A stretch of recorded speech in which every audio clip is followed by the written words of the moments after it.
The Tower of Babel. At one time all the people of the world spoke the same language and used the same words. As the people migrated to the east, they found a plain in the land of Babylonia and settled there. They began saying to each other, "Let's make bricks and harden them with fire." In this region bricks were used instead of stone, and tar was used for mortar. Then they said, "Come, let's build a great city for ourselves with a tower that reaches into the sky. This will make us famous and keep us from being scattered all over the world." But the Lord came down to look at the city and the tower the people were building. "Look," he said. "The people are united, and they all speak the same language. After this, nothing they set out to do will be impossible for them. Come, let's go down and confuse the people with different languages. Then they won't be able to understand each other." In that way, the Lord scattered them all over the world, and they stopped building the city. That is why the city was called Babel, because that is where the Lord confused the people with different languages. In this way he scattered them all over the world. The line of descent from Shem to Abram. This is the account of Shem's family. 2 years after the great flood, when Shem was 100 years old, he became the father of Arphaxad. After the birth of Arphaxad, Shem lived another 500 years and had other sons and daughters. When Arphaxad was 35 years old, he became the father of Shelah. After the birth of Shelah, Arphaxad lived another 403 years and had other sons and daughters.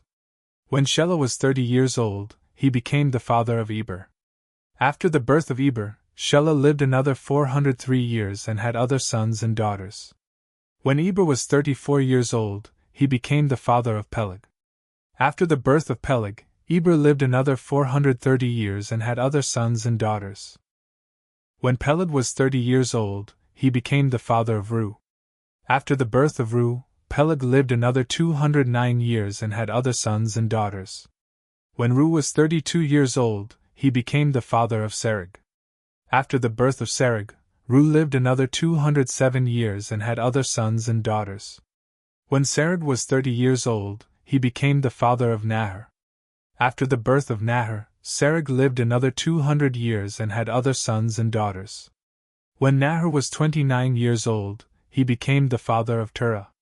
After the birth of Terah, Nahor lived another 119 years and had other sons and daughters. After Terah was 70 years old, he became the father of Abram, Nahor, and Haran. The family of Terah. This is the account of Terah's family. Terah was the father of Abram, Nahor, and Haran was the father of Lot. But Haran died in Ur of the Chaldeans, the land of his birth, while his father, Terah, was still living. Meanwhile, Abram and Nahor both married.